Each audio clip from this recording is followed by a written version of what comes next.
Hello everyone, welcome back to my channel S Bala tutorials. मैं हूं श्वेता बाला और स्वागत करती हूं आप सभी का मेरे इस चैनल पे। आज के सेशन में हम डिस्कस करने वाले हैं general aptitude section from the previous year questions for the CSIR NET 2021। In first part में हमने डिस्कस किया था नवंबर 2020 शिफ्ट 1 के जनरल एप्टीट्यूड के क्वेश्चंस को। आज के इस सेशन में हम डिस्कस करेंगे नवंबर 2020 के सेकेंड शिफ्ट के क्वेश्चंस को। तो चलिए शुरू करते हैं हमारा आज का ये सेशन। पर उससे पहले मैं रिक्वेस्ट करूंगी, please like and subscribe my channel and please hit the bell icon to get the latest updates and notifications of my upcoming videos. Okay, तो चलिए शुरू करते हैं और देखते हैं आज का पहला क्वेश्चन। सो फर्स्ट क्वेश्चन क्या कह रहा है, starting from the point two particle move along a circle of radius 10 meter in opposite direction with the speed 5 meter per second and 8 meter per second. At the instant of crossing each other, their speeds are interchanged but not their directions. What would be the difference between their arrival time at the starting point? Okay, starting point में आने में क्या time लगेगा हमें ये बताना है। तो ये हमारा सर्कल है ऑफ 10 मीटर रेडियस। ठीक है, ये 10 मीटर रेडियस का एक सर्किल है। यहाँ पे suppose this is the point O, जहाँ से कि पार्टिकल A एंड B दोनों ही मूव करना शुरू कर रहे हैं। तो ये पार्टिकल A है, ठीक है, जिसकी स्पीड है 5 मीटर पर सेकेंड एंड एक पार्टिकल है पार्टिकल B। ठीक है, this is the particle B, इसकी स्पीड है 8 मीटर पर सेकेंड। नाउ अब कह रहा है कि जब ये एक दूसरे को क्रॉस करते हैं तो इनका स्पीड क्या होता है, वो इंटरचेंज हो जाता है। दैट मीन्स कि ए का स्पीड अब क्या हो जाएगा, जब यहाँ से आगे बढ़ेगा ये, तो ए का स्पीड हो जाएगा 8 मीटर पर सेकेंड और जब यहाँ से आगे बढ़ेगा तो बी का स्पीड जो है वो हो जाएगा 5 मीटर पर सेकेंड। ठीक है, दैट मीन्स कि इनको इस पॉइंट पे वापस यानी स्टार्टिंग पॉइंट पे पहुंचने में क्या होगा, दोनों की स्पीड अगर आप देखें तो जो इनकी टोटल स्पीड हो जाएगी, एवरेज स्पीड क्या हो जाएगा 5 + 8 13 इसकी मीटर पर सेकेंड, ए के लिए भी हो जाएगी 13 मीटर पर सेकेंड, बी के लिए भी हो जाएगी। तो चूंकि दोनों की स्पीड सेम है इसलिए स्टार्टिंग पॉइंट पे दोनों ही एक ही समय पे पहुंचेंगे। So the difference between their arrival time at the starting point is 0, that is option number 1। Okay, so correct answer हो जाएगा 0 second. Next question, in a given figure shaded areas are circles. Ratio of the unshaded area of a square A to the unshaded area of the square B is what? ठीक है, तो सबसे पहले हम क्या करेंगे, शेडेड एरिया जो है इसका हम एरिया निकाल लेते हैं। ये एक सर्कल है और इसका डायमीटर जो है वह है 1, सो रेडियस हो जाएगा 1/2। तो यहाँ पे सबसे पहले हम लोग एरिया फाइंड आउट करते हैं। सर्किल का एरिया होता है पाई स्क्वायर। ठीक है, दिस इज फॉर द ए, तो पाई आर की वैल्यू है 1/2 का स्क्वायर। सिमिलरली फॉर बी के लिए हम लोग निकाल लेंगे। तो यहाँ पे टोटल कितने हैं, 16 सर्कल्स हैं। ठीक है, और एक चीज़ देखिए, यहाँ पे सर्कल जो है इसका 4 सर्कल्स हैं। ठीक है, 4 सर्कल्स के डायमीटर को हम जब ऐड करें तो 1 आ रहा है, तो इस हिसाब से एक सर्कल का डायमीटर क्या हो जाएगा 1/4। ठीक है, ये डायमीटर हो गया, तो रेडियस क्या हो जाएगा 1/8।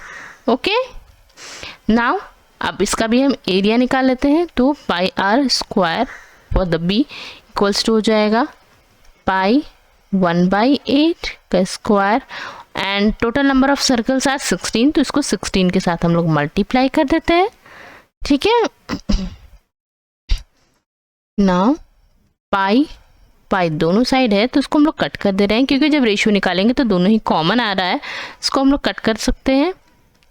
इधर सर्कल का एरिया आएगा 1/4 और इधर जो एरिया है ये हो जाएगा 1/8 इंटू 1/8 इंटू 16, कैंसिल कीजिए, इसका वैल्यू भी आ जाएगा 1/4। नाउ अभी हमें अनशेडेड एरिया का जो है एरिया रेशियो निकालना है। तो हम लोग क्या करेंगे, द एरिया ऑफ सर्कल जो है उसको माइनस कर देंगे एरिया ऑफ स्क्वायर से। तो एरिया ऑफ स्क्वायर दोनों ही यूनिट 1 कंटेन कर रहे हैं, साइड जो है 1 है, दैट मीन्स दोनों का एरिया जो आएगा वो सेम आएगा। एंड यहाँ पे देखिए जो सर्कल का एरिया आया है वो भी सेम है, that means after difference circle को इस स्क्वायर के एरिया से माइनस करने के बाद जो डिफरेंस आएगा वो भी सेम होगा। That means the ratio of the square A, unshaded area of in square A and the ratio of unshaded area in square B is the same, that is 1:1. Next question, the equation x square plus y square plus 2x equal to 0 represents। तो ये circle का equation है, कैसे है मैं बताती हूँ अभी।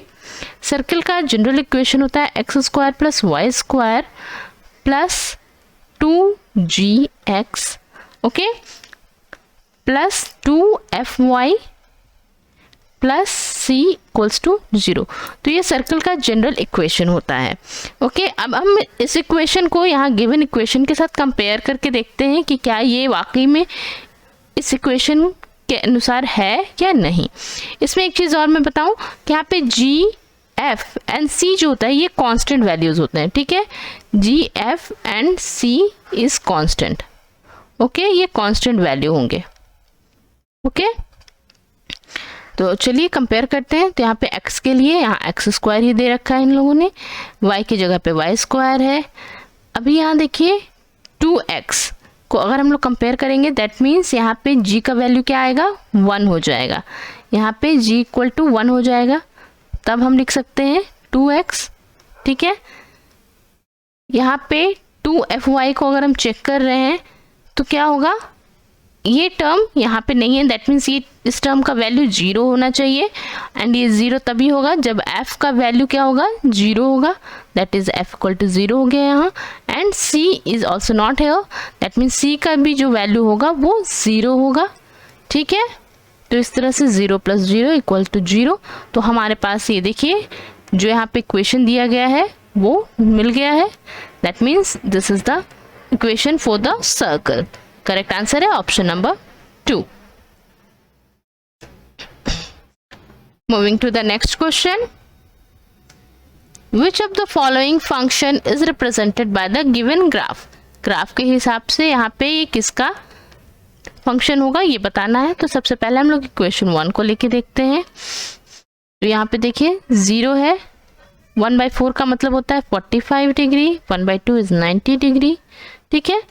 तो साइन एक्स के हिसाब से लेके चलते हैं, ठीक है। यहाँ पे वैल्यू पुट कीजिए, साइन 0 डिग्री इक्वल टू 0 हो जाएगा, sine 45 is equal to 1/√2 and sine 90 degree is 1।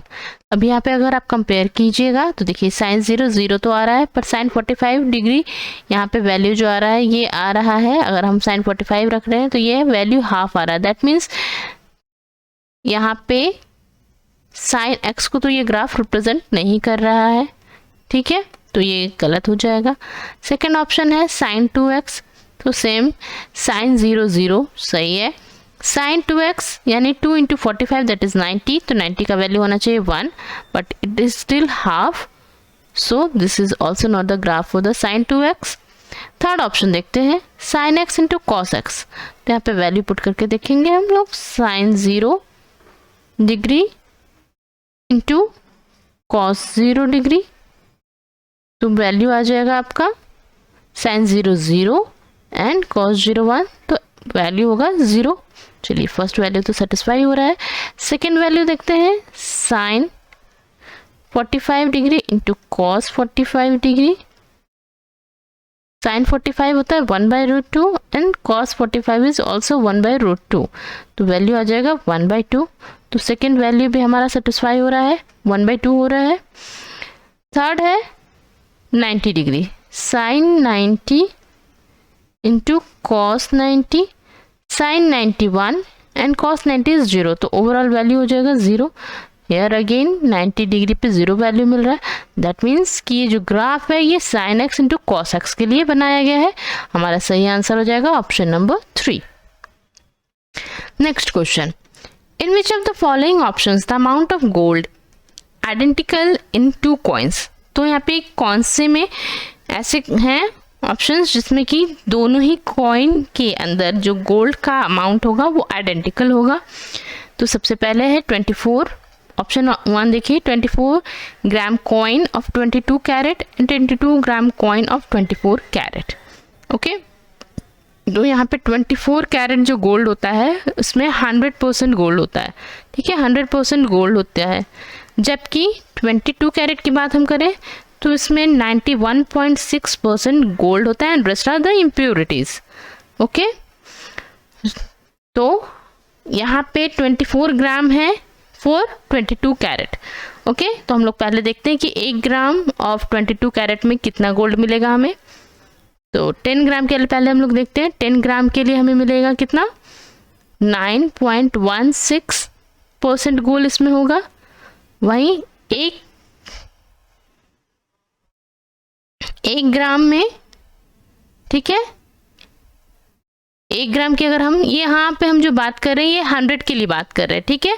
In 100 gram we get 91.6% percent में है, यानी यहाँ पे हमें 91.6 ग्राम गोल्ड हमें मिलेगा। अगर 100 ग्राम हम ले रहे हैं 22 कैरेट गोल्ड तो 10 ग्राम में हमें कितना मिल जाएगा, 9.16 ग्राम गोल्ड एंड 1 ग्राम में मिल जाएगा हमें 0.916 ग्राम गोल्ड।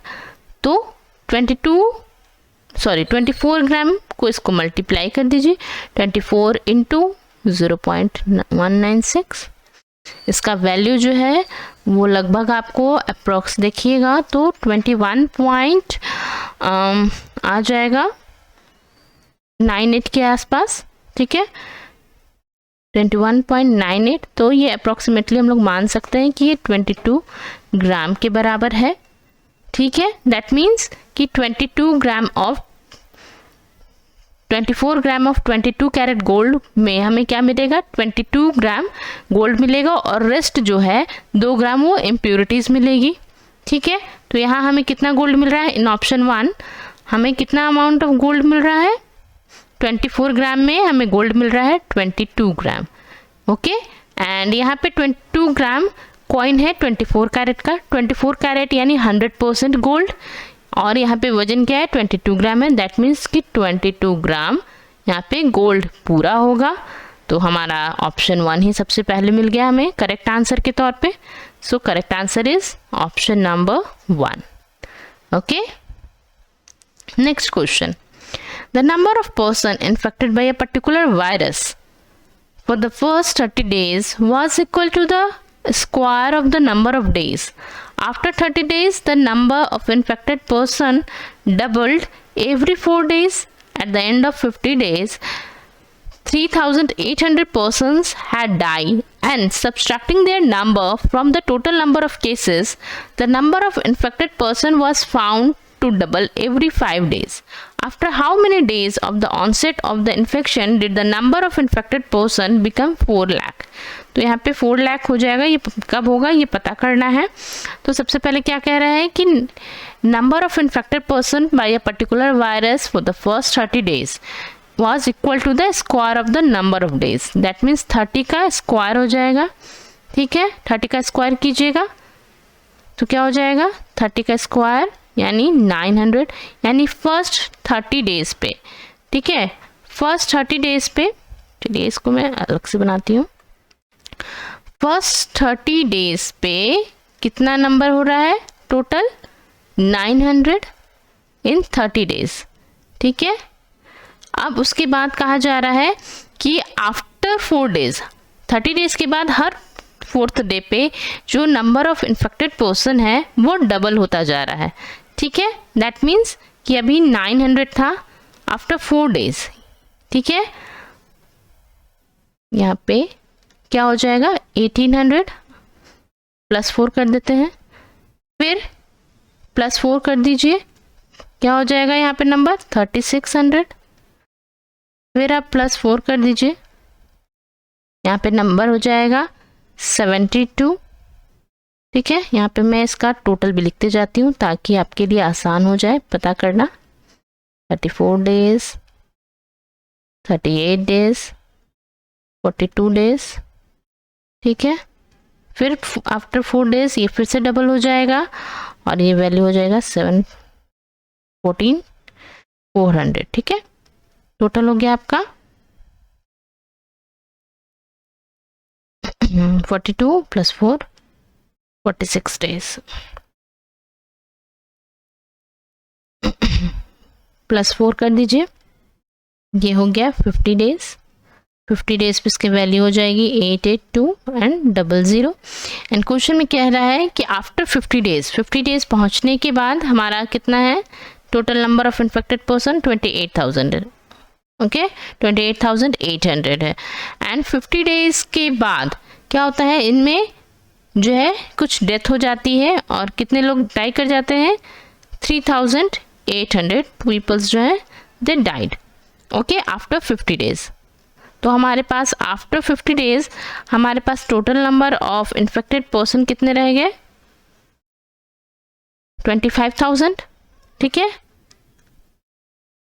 आफ्टर 50 डेज, ठीक है, आफ्टर 50 डेज हमारे पास इतना रह गए। एंड उसके बाद क्या कंडीशन दिया जा रहा है कि हर 5 डेज के बाद, देखिए, एंड डाई के बाद the number of infected person was found to be double every 5 days, यानी हर 5वें दिन अब इनका नंबर डबल हो रहा है। पहले 4 दिन पे हो रहा था, अब 5 दिन पे होगा। तो फिर हम लोग यहाँ पे +5 कर देते हैं।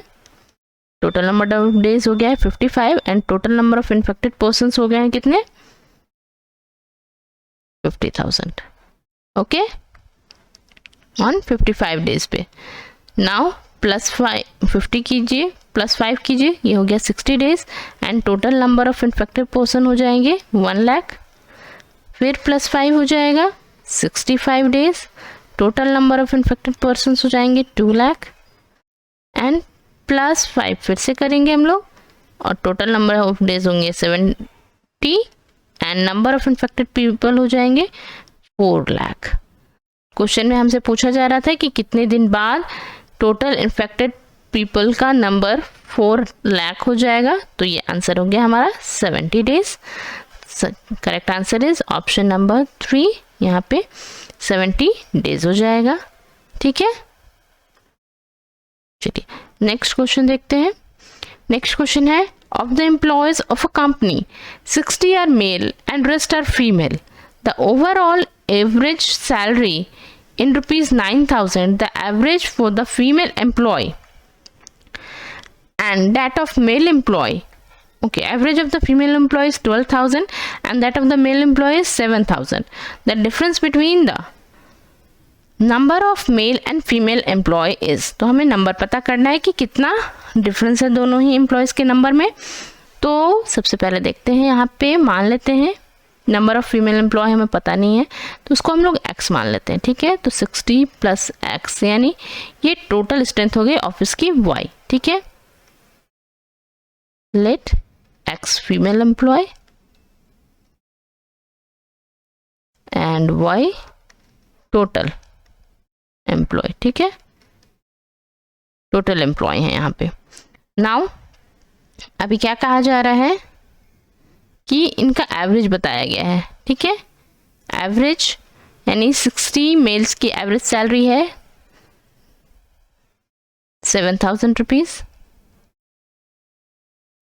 एंड फीमेल्स की क्या है, इसको मल्टीप्लाई कर देते हैं और ओवरऑल एवरेज जो आ रहा है वो क्या है y × 9,000, ठीक है। ये हो जाएगा 42 पे 4 0 + 1200 x = 9,000, 12,000 x + 9,000 यहाँ पे हो गया = 9,000 y, ओके। हमें यहाँ पे x का वैल्यू पता करना है, ओके। तो यहाँ पे आप देखिए हमें 2 इक्वेशंस मिल रहे हैं, ठीक है। यहाँ पे हमें 2 इक्वेशंस मिल रहे हैं। यहाँ पे पहले तो देखिए मैं क्या कर रही हूँ, ये जो 1000 है ये दोनों साइड से मैं कॉमन निकाल लेती हूँ ताकि कैलकुलेशन थोड़ा सा आसान लगे, बहुत ज़्यादा लॉन्ग ना लगे हमें, ठीक है। तो यहाँ पे मैंने दोनों ही साइड 1000 से डिवाइड कर दिया है तो हमारे पास रह गया है 420, 12 एंड 9। नाउ अब हमारे पास दो इक्वेशंस हमें मिल रहे हैं। पहला इक्वेशन है हमारे पास, ठीक है, ये, और इस इक्वेशन में से हम क्या करेंगे, 60, ये हमारा फर्स्ट था, सॉरी, और ये हमारा सेकेंड इक्वेशन है। तो हम इक्वेशन को माइनस कर देंगे, इक्वेशन 1 में से माइनस करेंगे इक्वेशन 2 को, और इक्वेशन 1 में क्या करेंगे, यहाँ पे देखिए हमें y नहीं चाहिए, x चाहिए, तो हम y को कैंसिल करने के लिए क्या करेंगे, इक्वेशन 1 में दोनों ही साइड 9 से मल्टीप्लाई कर देंगे। तो first we multiply 9 into equation 1 and then minus it with the equation 2, okay. तो कैसे हो जाएगा देखते हैं, 540 plus 9x equal to 9y, 420 plus 12x equal to 9y, minus करेंगे, ठीक है, 9y कैंसिल हो जाएगा, 540 में से 420 जाएगा तो आ जाएगा 120 minus 12x equal to 0, okay. Now हम इस 12x को इधर ले आएंगे, 120 इक्वल टू 12x, द 12 को कैंसिल करते हैं,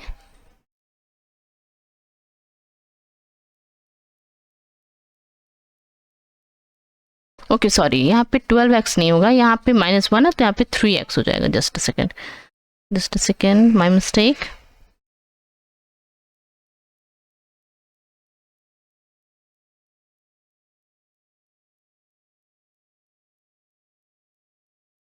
ये हो गया -3y, सॉरी।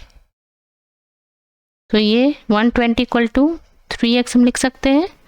नाउ अब इसको कैंसिल करते हैं, ये हो जाएगा 40, देयरफॉर x इक्वल टू 40, और मेल एम्प्लॉयज जो थे वो कितने थे, 60 थे, 60 माइनस 40 कर दीजिए, वैल्यू आ जाएगा 20, ओके। ये मेल थे, ये फीमेल थी, and this is the difference.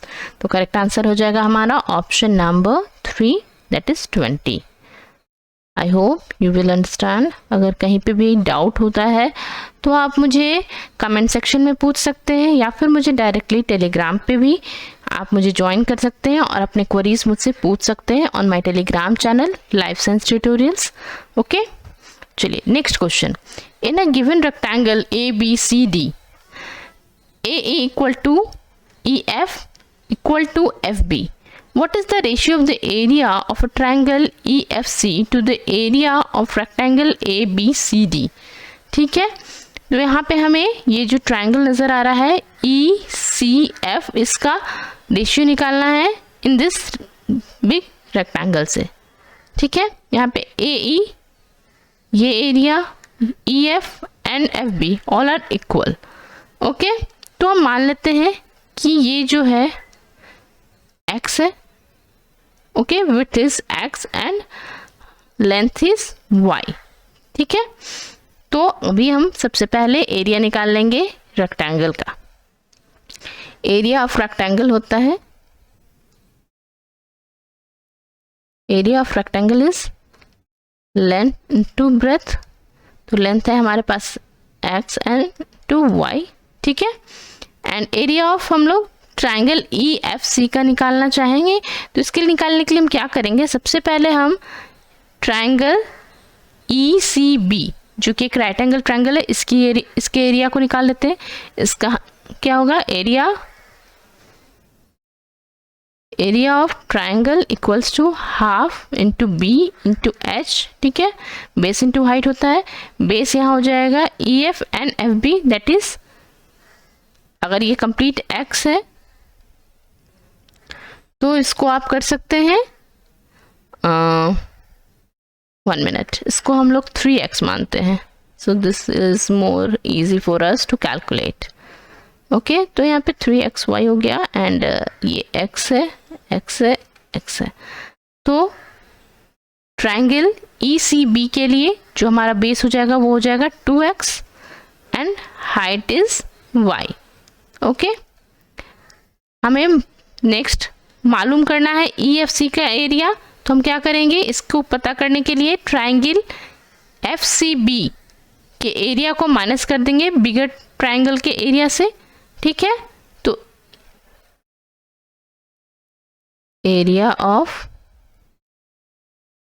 Triangle FCB equal to हो जाएगा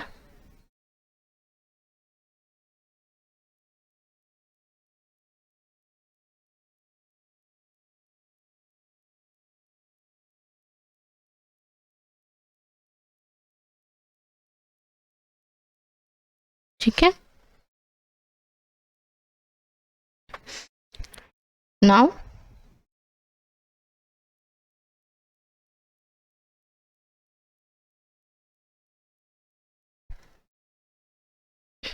अभी यहाँ से हम easily we can find out the area of triangle EFC equals to area of triangle का ECB minus triangle area of triangle FCB। ठीक है, ECB का एरिया है XY माइनस XY/2, तो हो जाएगा 2XY, तो सिंपली है ये हाफ बचेगा। ठीक है,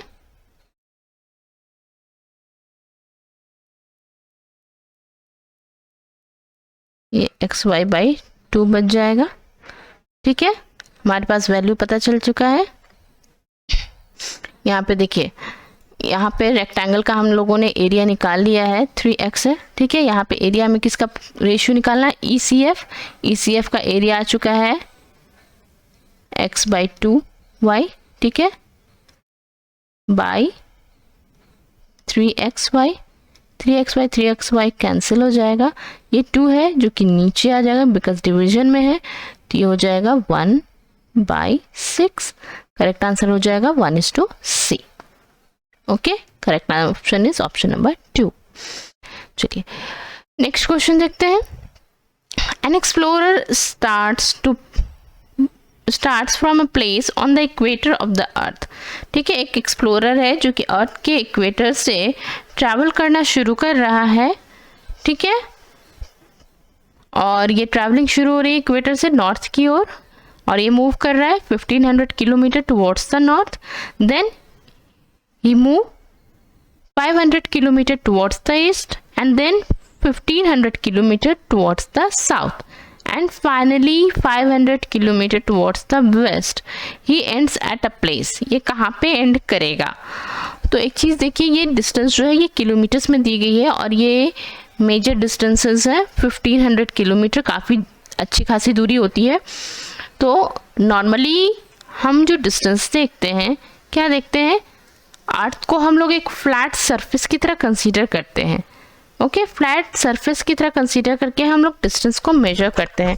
बट जब ये बहुत अधिक दूरी है तो हम इसको फ्लैट नहीं मान सकते। ठीक है, बिकॉज हमारी अर्थ जो है वो स्फेरिकल है, और स्फेरिकल अर्थ पे अगर किसी पॉइंट से 1500 किलोमीटर तक मूव किया जाए तो देखिए ये मूवमेंट जो है कुछ इस तरह से होगी, ये कर्व की ओर होगी। यानी यहाँ पे इक्वेटर के पास जो एरिया है, जैसे जैसे ऊपर की ओर जाएंगे, आप इसका देख रहे हैं, जो यहाँ तक पहुँचते हैं, सपोज इस एरिया तक आप पहुँच गए, दिस इज 15 किलोमीटर।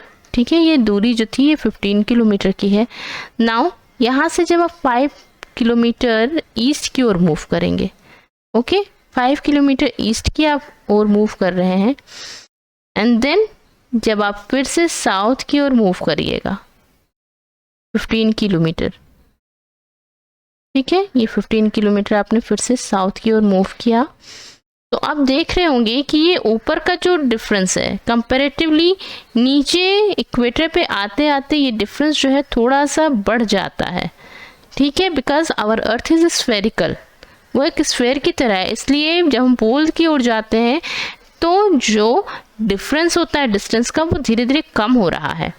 ठीक है, यहाँ पे देखिए ये डिफरेंस जो है, ये हमारी लाइंस जो है क्या होती है, आपस में आके पोल के पास मीट करती है, जबकि इक्वेटर की ओर जब आप मूव कीजिएगा तो ये दोनों ही जो है लाइंस के बीच में डिफरेंस देखने को मिल रहा है। दैट मीन्स कि अब जो यहाँ से 0 डिग्री से शुरू हुआ था वो यहाँ पे कहीं आकर के अपना 500 किलोमीटर डिस्टेंस जो है वेस्ट डायरेक्शन में मूव करेगा और यहाँ पे कहीं आएगा। दैट मीन्स कि इसके बीच जो है कुछ डिफरेंसेस रह जाएंगे, वो एग्जैक्ट अपने पॉइंट पे नहीं पहुंचेगा, बल्कि वो अपने पॉइंट से क्या करेगा, वो थोड़ा सा अगर देखेंगे तो टुवर्ड्स द ईस्ट मिलेगा हमें। ठीक है, तो करेक्ट आंसर होगा option number 2, to the east of where he started. Okay, जहां से उसने शुरू की है उससे ईस्ट की डायरेक्शन में वो हमें मिलेगा।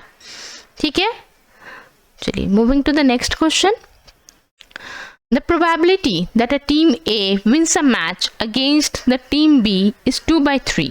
If team A and B play 4 matches against each other, what is the probability that the team A will win at least 1 match? ठीक है, एटलीस्ट 1 मैच विन करेगा, इसका क्या चांसेस रहेगा? ओके, तो देखिए यहाँ पे ए की जीतने की प्रोबेबिलिटी क्या है, ए की विनिंग की प्रोबेबिलिटी क्या है, 2/3 है। तो इसी हिसाब से अगर हम इसके लॉस की प्रोबेबिलिटी देखें कि कितने मैचेस लूज कर सकता है, ए की लूजेस की प्रोबेबिलिटी क्या होगी, 1/3 हो जाएगी। ठीक है, 1 - 3। अभी यहाँ पे हमें 4 मैचेस खेलने हैं। ठीक है, और पूछा जा रहा है एटलीस्ट 1 मैच, कि एटलीस्ट कम से कम 1 मैच वो जीते, 1 से अधिक भी वो जीत सकता है, बट कम से कम जो जीते वो 1 मैच जीते, इसकी क्या प्रोबेबिलिटी है। तो इसकी प्रोबेबिलिटी क्या हो सकती है, 4 मैच में वो 1 मैच भी जीत सकता है, 2 भी जीत सकता है, 3 भी जीत सकता है, 4 भी जीत सकता है। ठीक है, यहाँ पे क्योंकि दे रखा है assume the result of 1 match does not influence the rest, तो जितनी प्रोबेबिलिटी फर्स्ट मैच को जीतने की है उतनी ही वो 2 सेकेंड मैच को भी जीत सकता है। यानी अगर 4 मैच खेले जा रहे हैं तो प्रोबेबिलिटी ये हो रही है कि वो 1 मैच भी जीत सकता है, 2 को भी जीत सकता है, 3 को भी जीत सकता है और चारों के चारों मैचेस वो जीत सकता है। ठीक है, नाउ अभी यहाँ पे चूंकि एटलीस्ट 1 की बात हो रही है, इसलिए हम लोग ये चारों ही प्रोबेबिलिटी में एटलीस्ट 1 मैच तो जीत ही रहा है वो। ठीक है, तो ये चारों ही कंडीशंस हो जाएंगे। ओके, तो इसको हम लोग जो प्रोबेबिलिटी है इसको फाइंड आउट करने के लिए we can use the binomial distribution formula. ठीक है, यहाँ पे हम बाइनोमियल डिस्ट्रीब्यूशन ऑफ प्रोबेबिलिटी का फॉर्मूला लगा करके इस क्वेश्चन को सॉल्व कर सकते हैं। तो बाइनोमियल डिस्ट्रीब्यूशन ऑफ प्रोबेबिलिटी का फॉर्मूला होता है px। ये x जो है ये नंबर ऑफ इवेंट को डिनोट कर रहा है यहाँ पे। ठीक है, इन इक्वल टू हो जाएगा cnx।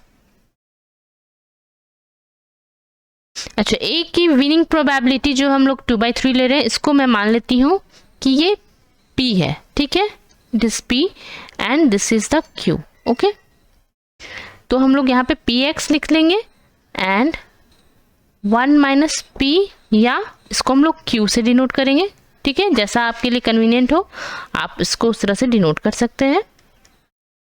ओके, तो फर्स्ट मैच अब हमें प्रोबेबिलिटी निकालनी है। तो देखिए पहला क्या हो रहा है, वो विनिंग द फर्स्ट मैच, तो हम लोग यहाँ पे x का वैल्यू जो है क्या रखेंगे, 1 रख देंगे। ठीक है, टोटल प्रोबेबिलिटी हमें निकालने के लिए, टोटल प्रोबेबिलिटी निकालने के लिए हम लोग क्या करेंगे, px जो है 1 रखेंगे एक बार, प्लस चूंकि वो सेकेंड मैच भी जीत सकता है तो x का वैल्यू एक बार 2 रख के हम लोग प्रोबेबिलिटी कैलकुलेट करेंगे। फिर अगर वो 3 मैच जीतता है तो क्या प्रोबेबिलिटी है एटलीस्ट 1 मैच जीतने की, उसके लिए कैलकुलेट करेंगे। और इसी तरह से 4 मैच के लिए भी हम लोग कैलकुलेट कर लेंगे। ठीक है, 4 मैच अगर जीतता है तो क्या प्रोबेबिलिटी होगी। तो गाइस यहाँ पे देखिए इस तरह से अगर हम कैलकुलेट करते हैं तो कैलकुलेशन थोड़ा सा ज़्यादा हो जाएगा। तो इसको सॉल्व करने का एक इजी ट्रिक हमारे पास है कि यहाँ पे क्या कहा जा रहा है कि एटलीस्ट 1 ही, ठीक है, 1 कम से कम जीतेगा, यानी 1 से कम क्या होगा, 0।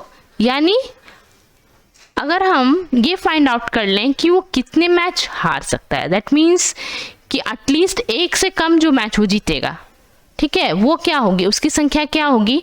अगर हमें वो पता चल जाता है तो हम जो प्रोबेबिलिटी है 1, टोटल प्रोबेबिलिटी जो मैक्सिमम प्रोबेबिलिटी होती है, कोई भी किसी भी आप इवेंट की प्रोबेबिलिटी निकालिएगा तो it always lies between the 0 to 1, ठीक है, वो हमेशा ग्रेटर देन 0 होगा और लेस देन 1 होता है।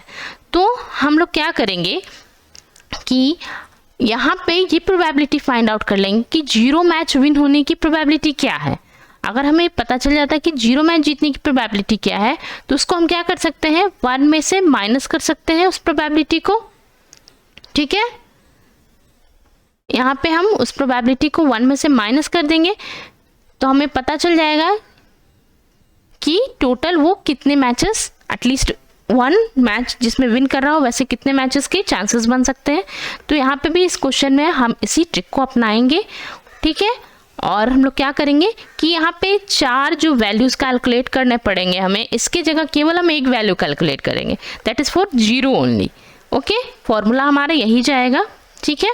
So probability for winning A 0 matches, okay, ये हम लोग निकालेंगे, एक ही प्रोबेबिलिटी हम लोग निकालेंगे 0 मैच जीतने के लिए, ठीक है। 0 मैच जीत रहा है, इसके लिए क्या प्रोबेबिलिटी होगी पहले ये फाइंड आउट करते हैं, ठीक है। पी के लिए यहाँ पे x का वैल्यू क्या हो जाएगा, 0 हो जाएगा, ओके। नाउ फॉर्मूला हमारा जो ऊपर है सेम यही फॉर्मूला पुट करेंगे, NCX PX into 1 minus p to the power n minus x। यहाँ पे n जो है ये हमारा 4 मैचेस है, n इक्वल टू 4 है, ठीक है। तो n की वैल्यू को डालते हैं 4c, x का वैल्यू होता है 0, चूंकि हम लोग 0 मैच के लिए कैलकुलेट कर रहे हैं। फिर p टू द पावर 0 डाल देते हैं and 1 minus p to the power 4 minus 0, ठीक है। चलिए, तो यहाँ पे क्या हमारे पास आ रहा है, प्रोबेबिलिटी फॉर विनिंग 4 मैच, ठीक है। हम लोग 0 मैचेस, सॉरी 0 मैच के लिए हम लोग क्या निकाल रहे हैं, 4c0, ओके, या c0 कह लीजिए। p का वैल्यू हमने लिख रखा है, probability of winning is 2/3 to the power 0 into probability 1 minus p करेंगे, दैट इज q जो हमारा वैल्यू आ रहा है लूजिंग प्रोबेबिलिटी, वो हो जाएगा 1/3, ठीक है, हमने पहले कैलकुलेट कर लिया है। And n minus x, n क्या है 4 है, माइनस 0 कीजिएगा तो वैल्यू 4 ही आ जाएगा, ओके। और एक चीज़ और, यहाँ पे देखिए NC0 या फिर NCN, इन दोनों का ही वैल्यू 1 होता है, ठीक है। तो हम इसका वैल्यू क्या रखेंगे, 1 रखेंगे। जब भी किसी नंबर के ऊपर जो पावर होता है अगर 0 हो तो उसका वैल्यू क्या हो जाता है, 1 हो जाता है, ठीक है। नाउ हमारे पास क्या रह गया, 1/3 का 4, पावर 4 है, इसको 4 टाइम आप मल्टीप्लाई कर दो, 4 टाइम मल्टीप्लाई कीजिएगा तो 1/81 हो जाएगा, ठीक है। तो हमारे पास 0 मैच विन करने की प्रोबेबिलिटी आ चुकी है और एटलीस्ट 1 मैच जीतने की प्रोबेबिलिटी निकालने के लिए हम क्या कर देंगे, 1 माइनस p0, ठीक है। प्रोबेबिलिटी फॉर एटलीस्ट 1 मैच, ठीक है, equal to 1 minus p0 equal to 1 minus 1/81। इसको कैलकुलेट कीजिएगा, आ जाएगा 81 माइनस 1/81 इक्वल टू 80/81, ठीक है। सो करेक्ट आंसर हो जाएगा ऑप्शन नंबर 4, ओके। चलिए नेक्स्ट क्वेश्चन देखते हैं। Among the children of a family each boy has as many brothers as sisters, but each girl has twice as many brothers as sisters. How many boys and girls are there in the family? Family में कितने boys and girls हैं हमें ये पता करना है, तो इसके लिए हम लोग ऑप्शंस को लेकर के चेक करते हैं, ठीक है। तो यहाँ पे 3 बॉयज़ हैं एंड 2 गर्ल्स हैं। 3 बॉयज़ में से एक बॉय को हम लोग ले लेते हैं, तो इसके कितने ब्रदर्स हो जाएंगे, 1 बॉय हम लोग यहाँ ले रहे हैं, तो इट हैव 2 ब्रदर, ठीक है, और 2 सिस्टर मिलेगी। तो हमारा पहला जो कंडीशन है as brother as many as sister, ये तो फुलफिल हो रहा है। सेकंड, आप सिस्टर की तरफ से चेक करते हैं, तो अगर एक गर्ल को ले रहे हैं यहाँ इस फैमिली से, तो क्या हो रहा है, यहाँ पे इसके ब्रदर्स कितने हो जा रहे हैं, 3 ब्रदर मिल रहे हैं हमें और 1 सिस्टर मिल रही है। बट सिचुएशन क्या है, ब्रदर ट्वाइस होने चाहिए थे, सो ये इस कंडीशन को फुलफिल नहीं कर रहा है, तो ये करेक्ट रॉन्ग हो गया। सेकेंड ऑप्शन देखिए, 2 बॉयज़ एंड 2 गर्ल हैं, ठीक है। ऐसे में हमारा जो दोनों ही कंडीशन है वो दोनों ही फुलफिल नहीं करेगा, क्योंकि एक बॉय को आप ले लेते हैं तो एक बच गया, ठीक है। एक बॉय को एक ब्रदर हो गया और 2 सिस्टर्स हो गई, तो यहाँ पे ये इक्वल नहीं हो पा रहे, तो ये ऑप्शन भी नहीं होगा। थर्ड देखिए ऑप्शन क्या कह रहा है, 4 बॉय एंड 3 गर्ल्स, तो इसमें एक बॉय को हम लोग ले लेते हैं और इसका देखते हैं कितने ब्रदर्स होंगे, इसके 3 ब्रदर्स बच जाएंगे, ठीक है, और 3 सिस्टर रह जाएंगी, ठीक है। तो फर्स्ट कंडीशन जो हमारा कंडीशन 1 सेटिस्फाइड हो रहा है। अब गर्ल की तरफ से चेक करते हैं कंडीशन 2 हमारा सेटिस्फाई हो रहा है या नहीं। तो एक गर्ल को हम लोग ले लेते हैं, यहाँ पे 4 ब्रदर हो जाएंगे इसके और यहाँ पे 2 सिस्टर्स हो जाएंगी। सो ये क्या हो गया, 2 का डबल है 4, यानी ये कंडीशन 2 को भी सेटिस्फाई कर रहा है, ठीक है। सो हमारा सही आंसर हो जाएगा ऑप्शन नंबर 3, ओके। तो correct option is option number 3। देखते हैं नेक्स्ट क्वेश्चन। नेक्स्ट क्वेश्चन है, a student contain 59, 60, 69 and 81% marks in 4 courses, ठीक है। 4 कोर्सेज में इन्होंने इतने मार्क्स लिए हैं। वेटेज इन द प्रोपोर्शन, यहाँ पे वेटेज दे रखा है, जो 4 कोर्सेज हैं उनका अलग अलग वेटेज है, ठीक है। तो जब आप कॉलेज टाइम का अगर याद करें तो कुछ यूनिवर्सिटीज़ में क्या होता है कि कुछ कोर्सेज को अधिक वेटेज मिलती है, कुछ कोर्सेज को कम वेटेज होता है, ठीक है। तो उस हिसाब से यहाँ पे भी जो है जो 4 कोर्सेज हैं उनकी वेटेज डिसाइड की गई है और वो यहाँ दे रखी है। तो अब पूछा जा रहा है, the following table gives conversion of marks to grade point. Grade point में कन्वर्जन यहाँ दे रखा है, हमें ये बताना है कि वो स्टूडेंट जो है उसे एक्चुअल में कौन से ग्रेड मिले हैं, ठीक है। तो देखिए सबसे पहले हम देखते हैं 59% मार्क्स, यानी ये 59% मार्क्स जहाँ हैं कौन सा ग्रेड मिलेगा, 5 ग्रेड। 60% मार्क्स के लिए 6 ग्रेड, 69% के लिए 6 ग्रेड, 81% मार्क्स के लिए क्या मिलेगा, 8 ग्रेड, ठीक है। नाउ अभी इसका वेटेज भी दे रखा है इन लोगों ने, ठीक है।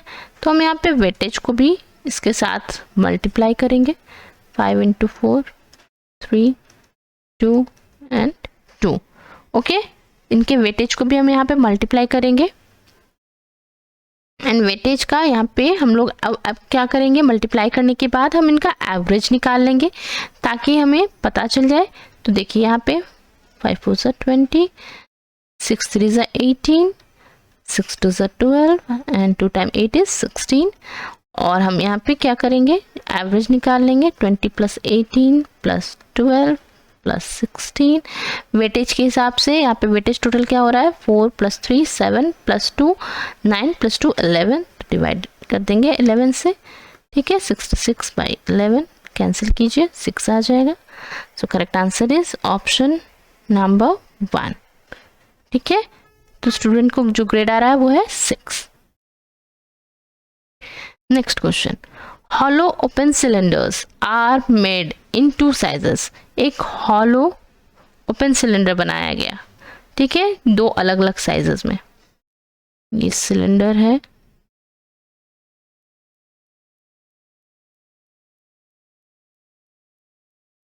ठीक है, ये हॉलो ओपन सिलेंडर है। एक है 1000 सेंटीमीटर क्यूब का और एक है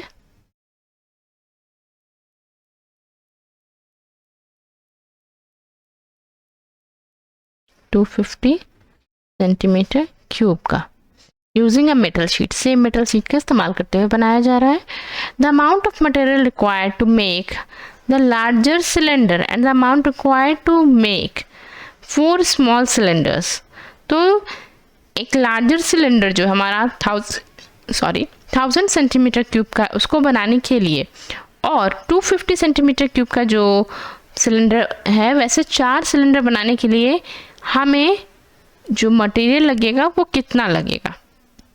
तो पहला ऑप्शन है हैव टू बी सेम, दूसरा है are always in the ratio of 1/2, can be the same, are always in the ratio of 1:4। ठीक है, तो ये 250 जो है ये क्या हो जाएगा, 4 ऐसा बनेगा, यानी इसका वॉल्यूम टोटल क्या हो जाएगा 1000 सेंटीमीटर क्यूब हो जाएगा।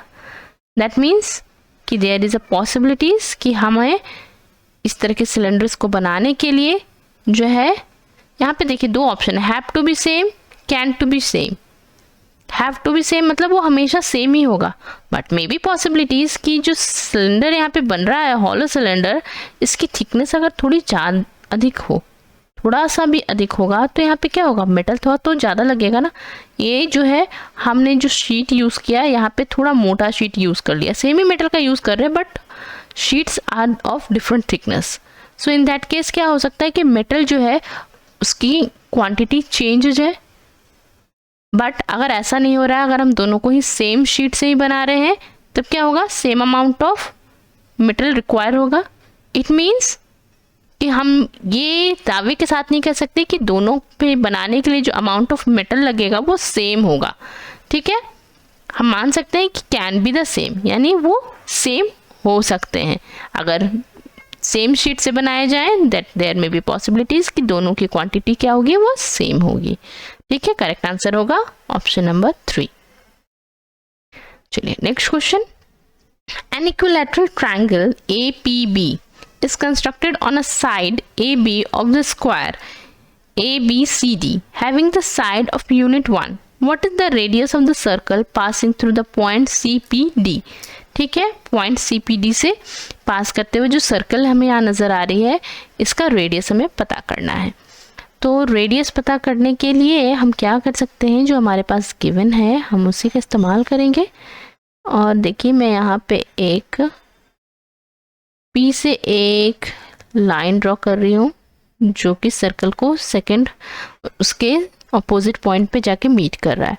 तो सबसे पहले हम लोग क्या कर सकते हैं, यहाँ पे ट्रायंगल दे रखा है, तो हम ट्रायंगल से जो है ये पॉइंट जो यहाँ पे मीट हो रहा है, मान लेते हैं OP निकाल सकते हैं। ठीक है, हमारे पास यहाँ पे ये एक पॉइंट है और एक ये पॉइंट है। ओके, तो हम लोग डायमीटर फाइंड आउट करने के लिए क्या कर सकते हैं, OP plus OX plus OY find out कर लेंगे, इसको बाई 2 करेंगे, हमारे पास रेडियस पता चल जाएगा। ठीक है, यहाँ से हम लोग क्या कर सकते हैं, रेडियस निकल जाएगा हमारा। तो सबसे पहले हम लोग OP फाइंड आउट करते हैं। तो OP फाइंड आउट करने के लिए हम पाइथागोरस थ्योरम यूज़ कर लेंगे। यहाँ में साइड्स जो है AP का वैल्यू पता है, दैट इज हाइपोटेन्यूज है, ये बेस हो गया AO एंड हाइट हो गया OP। तो हम लोग by using the Pythagoras theorem हम लोग इसको इस्तेमाल करेंगे। यहाँ पे AO एंड OB जो है इक्वल है। ठीक है, क्योंकि ये सामने के वर्टेक्स से आ रहा है, तो ये सामने के लाइंस को क्या करेगा, इक्वली कट करेगा। ठीक है, दैट मीन्स कि OA या AO इक्वल टू BO हो जाएगा। ठीक है, यानी अगर AB टोटल 1 था तो AO एंड OB का वैल्यू क्या हो जाएगा, 1/2। ओके, एंड AP चूंकि इक्विलैटरल ट्रायंगल है और AB 2 है, sorry AB is 1, then AP is also 1। ठीक है, एंड BP इज ऑल्सो 1। तो हम पाइथागोरस थ्योरम यूज करते हैं और वैल्यू पता करते हैं OP का। OP equals to √ AP square minus OA square. ठीक है, √ कर दीजिए, AP है वैल्यू 1 का स्क्वायर माइनस OA का वैल्यू हो गया 1/2 इंटू 1/2 1/4। ओके, इसको ऐसे कर लीजिए, वैल्यू आ जाएगा √3/4। तो वैल्यू निकल जाएगा √3/2। आप इसका रूट निकालिएगा, स्क्वायर रूट निकाल लीजिएगा, तो आ जाएगा √3/2। OP का वैल्यू हमें क्या मिल गया, ये वैल्यू हमें क्या मिल गया, OP का value OP equal to √3/2। OX का वैल्यू हमारे पास मिल जाएगा इजली, बिकॉज ये जो है स्क्वायर का साइड का वैल्यू इक्वल टू होगा OX का वैल्यू। OX क्या हो जाएगा? OX का वैल्यू हो जाएगा 1। रह गया हमारा OY। तो OY जैसा आप देख रहे हैं बहुत छोटा सा एरिया है और हमारे पास इसका वैल्यू भी नहीं है, तो हम एग्जैक्टली क्या होगा वैल्यू कह नहीं सकते हैं फ्रॉम द इक्वेशन, बट जो हमारे पास ऑप्शंस हैं हम इन ऑप्शंस को यूज़ करते हुए आंसर फाइंड आउट करने की कोशिश कर सकते हैं। ठीक है, तो अगर आप √3/2 + 1 + OY/2 करते हैं तो यहाँ पे देखिए क्या होगा, √3 यहाँ पे वैल्यू जो हो रहा है हमारा, लगभग वैल्यू हमें आइडिया तो मिल जाएगा ये क्या होना है। ठीक है, /2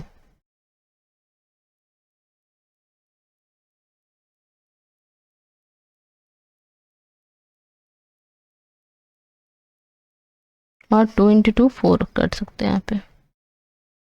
ठीक है, तो अब सबसे पहले देखते हैं ऑप्शन नंबर 4 को। ऑप्शन नंबर 4 जो बता रहा है ये वैल्यू इस वैल्यू, देखिए ऑप्शन नंबर 4 इस वैल्यू के बारे में बात कर रहा है। ये कह रहा है √3/2 होगा। तो कहीं से भी आप ये देख लीजिए, इज इट पॉसिबल कि 2/4 जो है एटलीस्ट इसका वैल्यू, अगर हम √3 और OY की वैल्यू को ना भी जाने तो भी यहाँ से हम निकाल सकते हैं ना कि इसका वैल्यू जो होगा √3/2 से तो ऑब्वियसली अधिक होगा, क्योंकि √3/2 वैल्यू तो बस इतनी दूर का ही और सेंटर यहाँ पे कहीं बीच में होगा। ठीक है, √3 का वैल्यू हमारा OP का ही वैल्यू √3/2 आ रहा है। दैट मीन्स कि रेडियस का वैल्यू डेफिनेटली इससे अधिक होगा, तो ये ऑप्शन तो हमारा नहीं हो सकता। ठीक है, सो हमारा ऑप्शन नंबर 4 तो करेक्ट नहीं हो सकता। ऑप्शन नंबर 3 की बात करते हैं। ऑप्शन नंबर 3 कह रहा है कि 3 होना चाहिए। तो अगर हम रेडियस 3 लेते हैं दैट मीन्स ये डायमीटर जो होगा वो क्या होना चाहिए, 6 के इक्वल होना चाहिए। बट आप फिगर से देख के कह सकते हैं जब ये इतना लंबा डिस्टेंस जो है ये 1 एंड ये √3 हो रहा है। ठीक है, 1 + √3/2 करिए तो ये हो जाएगा 2√3/2।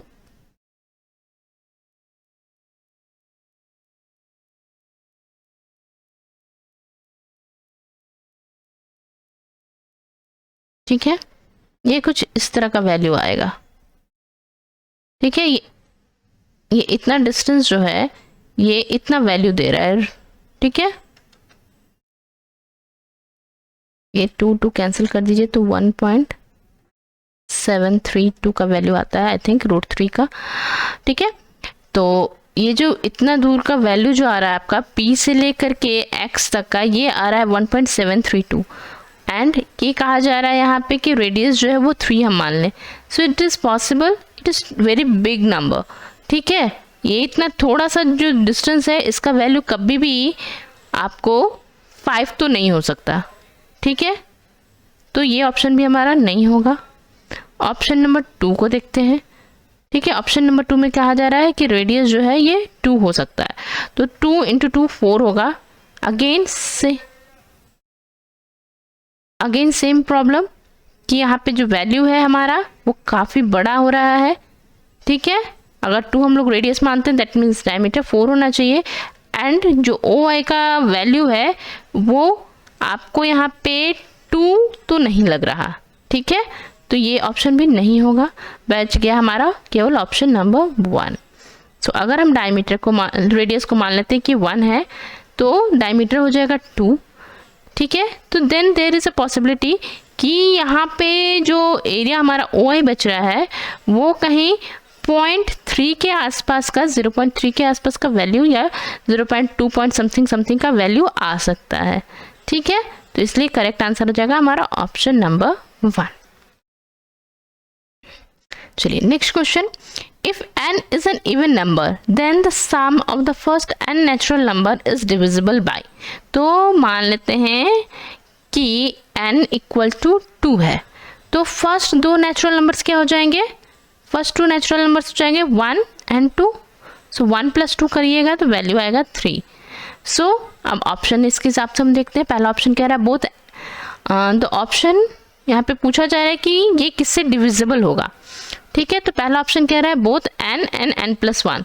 Is it 3 is divisible by 2? No, ये कंप्लीट डिविजिबल नहीं होगा। सो करेक्ट, ये ऑप्शन नहीं हो सकता। Second, and that this value 3 is divisible by 2 but not 3, तो ये भी नहीं होगा। ऑप्शन नंबर 3 देखते हैं, divisible by n+1 but not n। तो यस, ये n+1 यानी 3 से 3 डिविजिबल होगा बट 2 से नहीं होगा। So correct answer is option number 3। Next question, the bubble plot shows an effect of temperature and precipitation on the annual growth of a tree of certain species. The area of bubble is proportional to the tree growth. Based on the plot, the growth of the tree is. Tree का growth कैसा होगा ये हमें बताना है। तो देखिए यहाँ पे जैसे जैसे टेम्परेचर इंक्रीज हो रहा है, क्या हो रहा है, ट्री का साइज बढ़ रहा है। यहाँ सर्कल का एरिया बढ़ रहा है ना, यानी ट्री का साइज बढ़ रहा है। और जैसे जैसे प्रेसिपिटेशन बढ़ रहा है, देखिए ये साइज जो है इन कंपेरेटिव टू दिस क्या हो रहा है, ये छोटा होता जा रहा है। ठीक है, दैट मीन्स कि प्रेसिपिटेशन जैसे जैसे बढ़ेगा ट्री का साइज छोटा होगा। ट्री यहाँ पे क्या होगा, बिगर साइज के होंगे। ठीक है, और ट्री इधर क्या हो जाएंगे, स्मॉलर साइज। ठीक है, स्मॉलर साइज के हो जाएंगे। तो अब देखते हैं ऑप्शन। पहला ऑप्शन कह रहा है directly proportional to both precipitation and temperature. नहीं, डायरेक्टली प्रोपोर्शनल नहीं है। Directly proportional to precipitation, no. यहाँ प्रेसिपिटेशन अगर बढ़ रहा है, प्रेसिपिटेशन जो है वो इंक्रीज कर रहा है, तो क्या हो रहा है, साइज जो है वो डिक्रीज कर रहा है। ठीक है, that means they are inversely proportional, तो ये भी नहीं होगा। थर्ड ऑप्शन कह रहा है inversely proportional to precipitation but directly proportional to temperature. So this one is the correct answer, क्योंकि टेम्परेचर जैसे जैसे बढ़ रहा है ट्री का साइज में इंक्रीज हो रहा है। ठीक है, और प्रेसिपिटेशन जैसे जैसे बढ़ रहा है ट्री के साइज में डिक्रीज हो रहा है। दैट मीन्स कि वो टेम्परेचर से डायरेक्टली प्रोपोर्शनल है एंड प्रेसिपिटेशन से इन्वर्सली प्रोपोर्शनल है। चलिए नेक्स्ट क्वेश्चन देखते हैं। The probability distribution of weights of certain population is normal as shown in a figure. What is the probability that the weight of person picked at random is more than 60 kg? तो यहाँ पे आपको किसी population के अंदर different weights के जो people हैं उनका यहाँ पे एक ग्राफ प्लॉट किया गया है। ठीक है, और इसमें पूछा जा रहा है कि अगर हम रैंडमली पिक करते हैं तो 60 kg के वेट से अधिक वाले जो पर्सन है उनके पिक होने की प्रोबेबिलिटी क्या हो सकती है। तो देखिए आप, ये 60 kg जो वेट है ये इसका मिड है। ठीक है, यानी हाफ पीपल जो है वो 60 से कम के हैं, हाफ जो है 60 से अधिक के हैं। अगर हमें 60 से अधिक वाले पीपल को पिक करना है, दैट मीन्स कि हमें क्या है, सेकेंड हाफ में जो पर्सन्स हैं उनको पिक करनी होगी। जबकि पॉपुलेशन में दोनों ही तरह के लोग हैं, कम वाले भी हैं और अधिक वाले भी हैं, दोनों इक्वल अमाउंट में है। दैट मीन्स दोनों के पिक होने की चांसेस क्या है, 50-50 है। ठीक है, दैट मीन्स कि रैंडमली अगर हम पिक करते हैं तो 60 kg से अधिक के जो पीपल हैं उनको पिक करने की जो प्रोबेबिलिटी होगी वो क्या हो जाएगी, वो हो जाएगी हाफ। ओके, सो प्रोबेबिलिटी क्या होगी, ये हाफ हो जाएगी। बहुत ही आसान क्वेश्चन था ये। Moving to the next question. A clock takes 7 seconds to announce 7 o'clock by chiming 7 times. How many seconds will this clock take to announce 10 o'clock by chiming 10 times? Okay, तो यहाँ पे एक क्लॉक है जो कि क्या कर रहा है, 7 टाइम्स चिम करने में 7 टाइम्स चिमिंग करने में 7 सेकंड का समय ले रहा है। ओके, तो फर्स्ट चिमिंग जो स्टार्ट होगी वो 0 टाइम पे शुरू हुई, उसके बाद सेकंड, तब फर्स्ट चिमिंग जो कि 0 टाइम में शुरू की। then second streaming, third, fourth, fifth, sixth and final seventh streaming।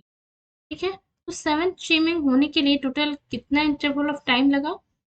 Total इसके लिए 7 सेकंड का समय लगा और ये 7 streaming तक पहुंचने के लिए टोटल जो है क्लॉक ने 1, 2, 3, 4, 5 एंड 6 इंटरवल क्रॉस किए।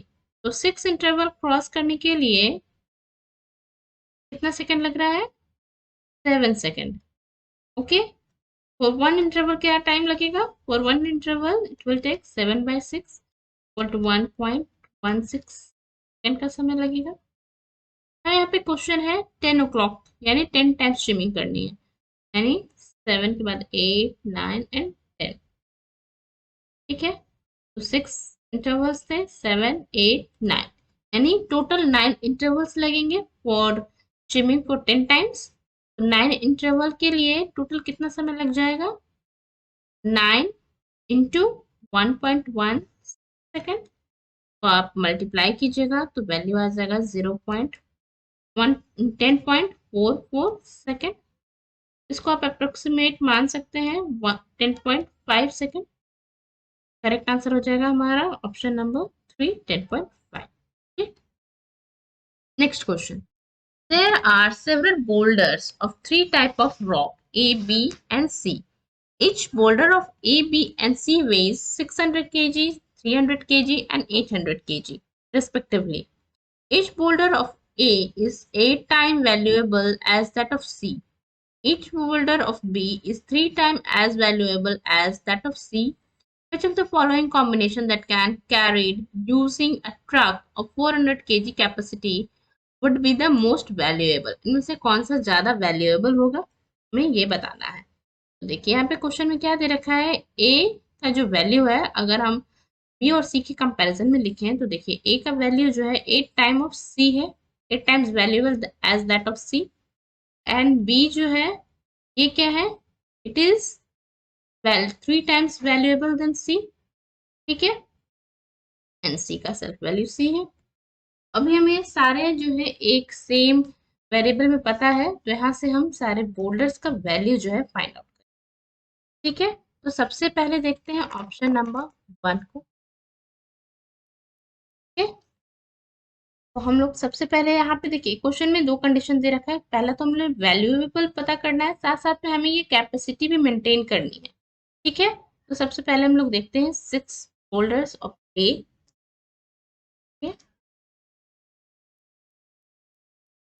6 बोल्डर ऑफ A यानी A इंटू 6 प्लस एक बोल्डर है B का, ठीक है, प्लस एक बोल्डर है C का। तो इसका वैल्यू क्या हो जाएगा, A को हम लोग C में ही कन्वर्ट कर ले सकते हैं। ठीक है, यहाँ पे हम लोग 6 8C प्लस 3C प्लस, ठीक है, अभी यहाँ का वैल्यू देखिए क्या हो जा रहा है, 48C plus 3C plus C यानी टोटल वैल्यू जो आ रही है 52। ठीक है, ये 52 वैल्यू आ गया है इसका ऑप्शन नंबर 1 का। एंड अब इसका हम लोग वेट देख लेते हैं क्या है। तो A का वेट कितना है, 600 kg। ठीक है, 600 kg है एंड 6 बोल्डर्स है A के, यानी टोटल क्या हो गया 3600 प्लस B का एक बोल्डर है 300 kg का प्लस C का एक बोल्डर है, ये टोटल हो गया कितना 3980 kg। ठीक है, यहाँ वैल्यू तो हमें पता चल गया है, बट यहाँ पे एक चीज देखिए, यहाँ वेट जो है 4000 kg होना चाहिए, बट ये 3980 हो रहे हैं। दैट मीन्स कि ये जो कंडीशन है वो फुलफिल नहीं कर रहा है। दैट मीन्स ये ऑप्शन नहीं होगा। सेकेंड ऑप्शन में देखिए अगेन 6 बोल्डर ऑफ वेट, तो हम लोग यहाँ पहले वेट को ही देख लेते हैं, फिर हम लोग उसका वैल्यू को कैलकुलेट करेंगे। ओके, तो यहाँ पे वेट देखिए क्या है, 6 बोल्डर है यानी 3600 हो जाएगा। नन ऑफ द बी का एक भी नहीं है यानी 0, और 5 बोल्डर है C के, C का वैल्यू है 80 इंटू 5 कर दीजिए, हो जाएगा 400। टोटल वेट इसका हो गया 4000 kg। दैट हमारा कैपेसिटी फुलफिल कर रहा है। नाउ अब इसकी वैल्यू कैलकुलेट करते हैं। तो वैल्यू क्या है, 6 बोल्डर ऑफ ए यानी 6 इंटू 8c प्लस 0 बी के 0 बोल्डर्स है प्लस 5 है सी। टोटल वैल्यू 48 प्लस 5 वैल्यू हो गया 50। देख रहे हैं ये 52c था, इसका वैल्यू जो है 52c था, जबकि इसका वैल्यू आ रहा है 53c। यानी वैल्यू के कंपैरिजन में भी अगर हम बात करें तो ऑप्शन नंबर 2 में जो वोल्टर्स का कॉम्बिनेशन है उसका वैल्यू ज्यादा है, ठीक है, इन कंपैरिजन टू 1। चलिए अब ऑप्शन नंबर 3 को भी हम लोग चेक कर लेते हैं एक बार। यहाँ पे 5 बोल्डर्स है ए के, यानी 5 इंटू 6 इज 3000, ठीक है, प्लस 2 बोल्डर्स है बी के, यानी 300 इंटू 2 कर दीजिए, 100 हो गए। 5 बोल्डर्स हैं आपके सी के, तो 8 5 सब 40, टोटल कीजिएगा तो ये 3100 है। अगेन ये हमारे जो कैपेसिटी है उसको कंप्लीट नहीं कर रहा है, तो ये इसमें से एलिमिनेट हो जाएगा। लास्ट है हमारा fourth number, 5 boulder of A यानी 3000 वेट हो गया total, none of the B and 12 boulder of the C, तो 12 इंटू 8 कर दीजिए, क्या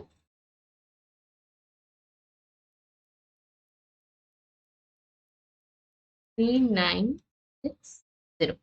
तो ये भी वेट जो है ये 4000 के इक्वल नहीं आ रहा है, तो ये ऑप्शन भी नहीं होगा। हमारे पास केवल एक ऑप्शन बच रहा है, ऑप्शन नंबर 2, जहाँ की वेट एंड वैल्यू दोनों ही जो है हमारे एक्सप्रेशंस को फुलफिल कर रहे हैं, तो करेक्ट आंसर हो जाएगा ऑप्शन नंबर। लास्ट क्वेश्चन देखते हैं। The graph shows daylight hour variation with the month at two latitudes, L1 and L2. Which one of the following can be true? यहाँ पे से कौन सा सही होगा?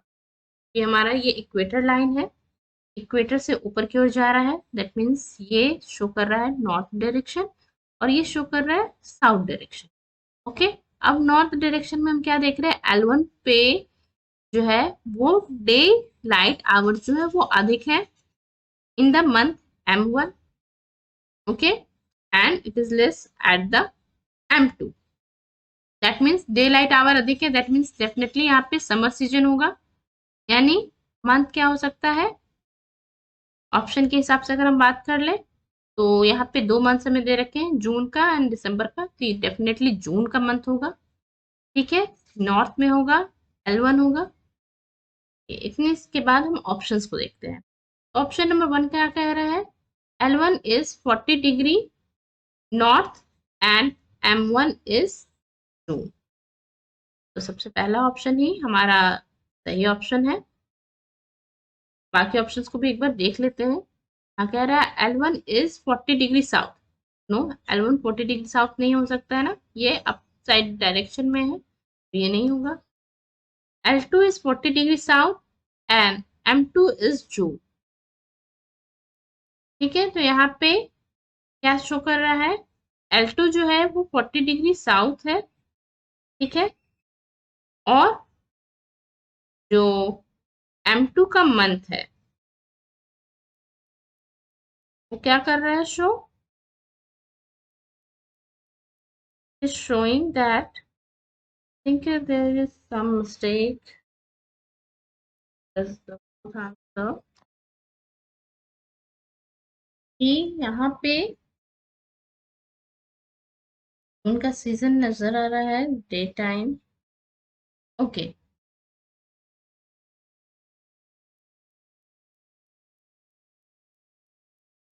1 सेकेंड। यहाँ पे देखिए, यहाँ पे ये जून मंथ है क्योंकि यहाँ पे क्या हो रहा है, L1 में समर सीजन आ रहा है, देन यहाँ पे क्या हो जाएगा, ये दिसंबर का मंथ होगा, ठीक है, M2 इज दिसंबर, M2 जो शो कर रहा है वो दिसंबर का महीना शो कर रहा है।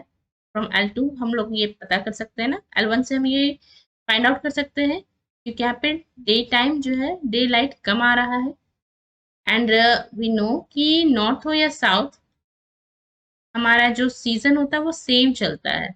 ठीक है, ईस्ट एंड वेस्ट में जो है सीजन चेंज होंगे। Eastern countries and western countries में सीजन में डिफरेंस दिखेगा, बट नॉर्थ एंड साउथ जो होगा अर्थ का, इस पे सनलाइट जो है वो सेम ही जाएगी। ठीक है, अगर सेम आप देखिएगा। ठीक है, ठीक है। तो यहाँ पे ये जो मंथ होगा ये दिसंबर का होगा, और यहाँ पे क्या दे रखा है, M2 is June, so this also wrong. Fourth option क्या रहा है, L2 is 40 degree north and M2 is December, so no, L2 is not 40। Answer हो जाएगा हमारा option number. Okay, that's all for today's session. I hope all are enjoying this video. Thanks for watching my video. For more information and query, you can join me on Telegram. This is my Telegram channel, Life Science Tutorials. Okay, please subscribe my channel, Aspala Tutorials. Thank you. Bye bye and have a nice day.